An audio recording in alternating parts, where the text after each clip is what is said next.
Қазақтың қабырғасын қайыстырған оқиға осыдан 14 жыл бұрын болатын. Арамызда арда азамат бар болса, бүгінде 30-дың төртеуіне келер еді. Талай жасқа жол көрсетіп, дұрыс бағдар берер ме еді, бірақ бұйырмады.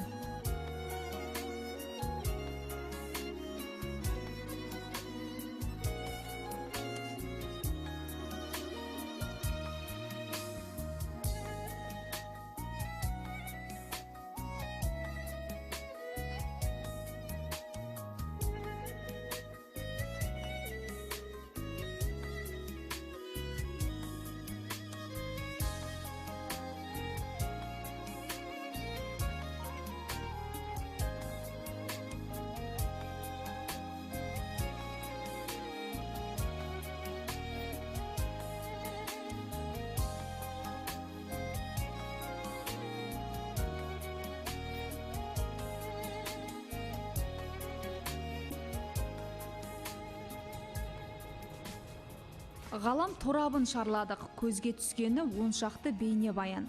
Қайсарыл қазақ атын шығарды емес пе? Алайда көптің көңілінен кеткен бе деген күдік туады. Чемпион жайлы кино түсіріледі деген мәліметті де көзіміз шалды. Көрерменге қашан жол тартпақ?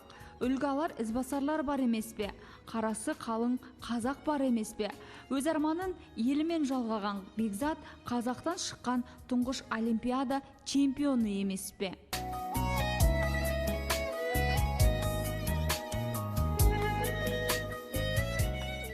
Ақжүректі азаматтың кеудесін жарып шыққан мына бір сөз әрбір қазақ баласына үлгі болса игі. Менің жеңісім қазақтың жеңісі. Дәл осы сөз ұғынғанға елдің ертеңіне алаңдаған, халқының қамын күйттеген ердің ғана аузынан шықса керекті.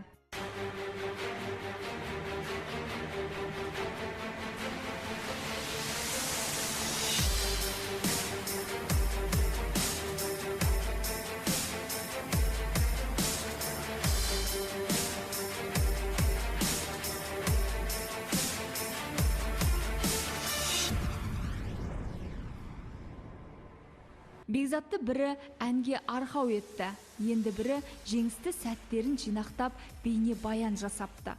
Ал Садық болса арнайы сайт ашты. Ер есімі ел есінде.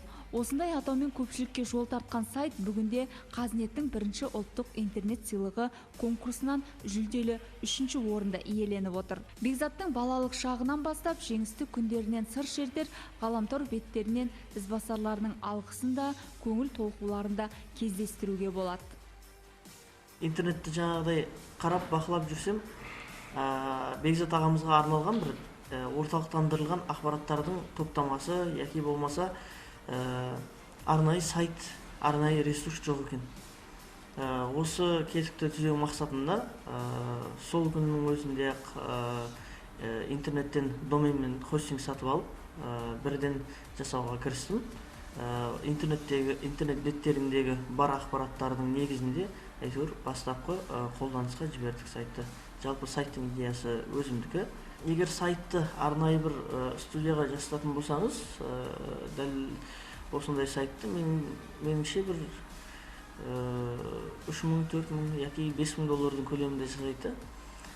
Бірақ өзімнің мамандығым, өзімнің жасап жүрген салам, өзімнің жұмысым осы интернет беттерінде болғаннан кейін өзім жаңағыдай веб-сайт жасайтын болғандықтан бұл шығын былай айтқан кезде менен сыртқа кеткен жоқ.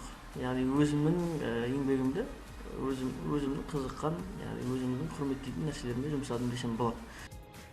Игі іс жастардың қолынан келді. Келешекті кемелді етер бүгінгінің өрендері.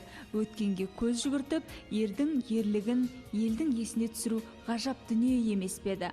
Сайттағы алғыс айдары көпке ой салары сөзсіз енді. Жай ғана бұлай келіп чемпион бола салды деген нәрсе емес та. Шынымен азамат, шынымен бір өзгеше бір денесі бар. Ақпарат салып, осыған бір ақпарат жазып отыратын бір редакторға да әрине мұқтажбыз. Сәйкесінше ол редактор болғаннан кейін оған бір кішкене қаржылай ақшасын төлеп тұрған дұрыс болады. сол жағынан мысалға көмектесе алатын азаматтар болса, әрине ерікті түрде мысалға мен жазып тұрам дейтіндер болса да келісуге дайынбыз. Айбынды ол әрбір қазақтың жүрегінде екеніне көзіміз жетті. Болатын елдің ері осындай болса керекті. Өсетін жастың өзгеге берер өнегесі де осындай болмақ.